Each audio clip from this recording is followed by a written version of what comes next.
all, welcome back. This is me, Monica Sharma, and welcome to MS Bio Academy. And today we are going to talk about this particular topic, which is about how to calculate the entropy score of a sequence alignment. तो ये एक topic है bioinformatics का.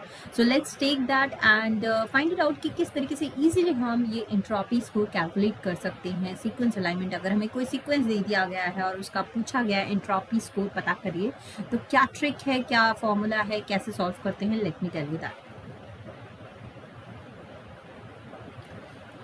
मान लीजिए ये आपको एक सीक्वेंस प्रोवाइडेड है.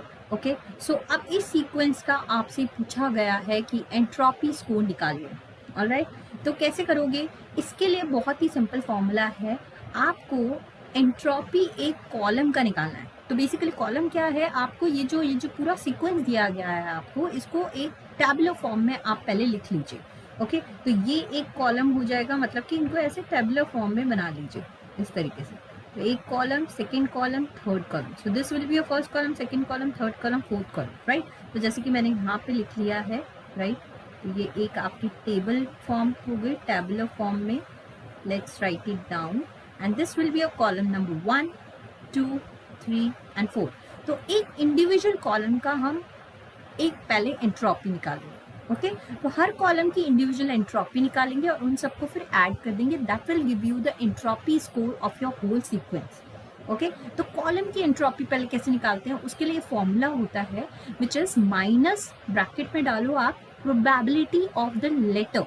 ओके, ईच लेटर यहाँ पे क्या होंगे सीक्वेंस के अंदर? Obviously nucleotide bases. राइट, तो एडिनाइन, गुआनिन, थाइमिन, साइटोसिन, ये आपके.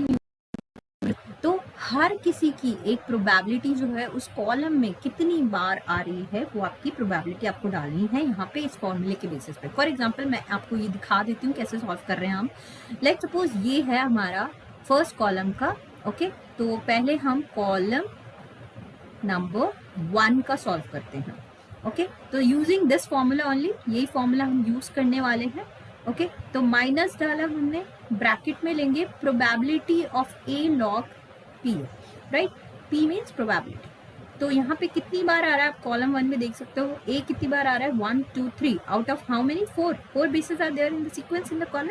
राइट, तो इसकी प्रोबेबिलिटी क्या हो जाएगी? 3/4 log to the power 3/4. Right, PA. Right, then plus डालो. अब है साइटोसिन की. साइटोसिन कितने बार आ रहा है? 1 टाइम ओनली. तो 1/4 your probability log to the power 1/4. Similarly plus guanine कितनी बार आ रहा है? 0 times, so it will be 0 log to the power 0.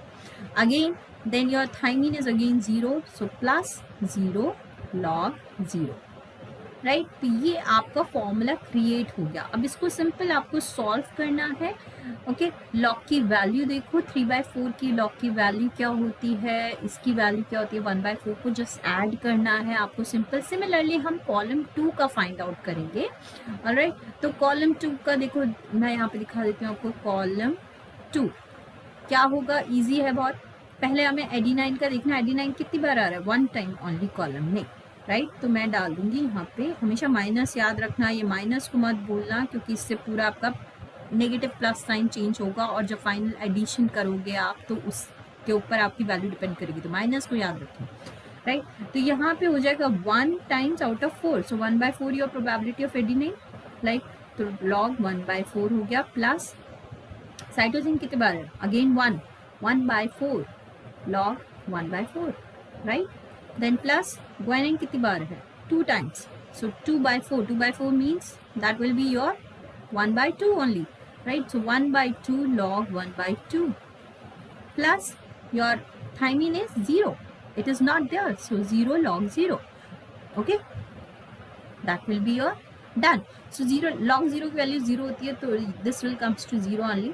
तो आप इसको सॉल्व कर लीजिए. log 1/4 की वैल्यू देखिए एंड फाइनली जो आंसर आएगा वो नोट डाउन कीजिए. ऐसे ही थर्ड कॉलम का देखिए, देन फोर्थ कॉलम का देखिए सेम तरीके से. तो यहाँ पे मैंने आपको कैलकुलेशन यहाँ दिखा रखी है. ये देखिए, कॉलम 1 का हमने कैलकुलेट किया तो वही हुआ 3/4, 1/4 log 1/4 प्लस 0/4. राइट, यही हमने किया था. तो इसको जब हम सॉल्व करेंगे तो 3/4 की लॉग की वैल्यू होती है 415 और 1/4 log की वैल्यू होती है -2। तो ये हम जब सॉल्व कर लेंगे इसको करके तो फाइनल आंसर हमारा आ जाएगा। देखिए यहाँ पे प्लस साइन हो गया कि माइनस था, बाहर अंदर भी माइनस आएगा, माइनस माइनस प्लस हो जाता है, प्लस साइन हो जाएगा 0.81 में। सिमिलरली कॉलम 2 की आप कैलकुलेट कर लीजिए।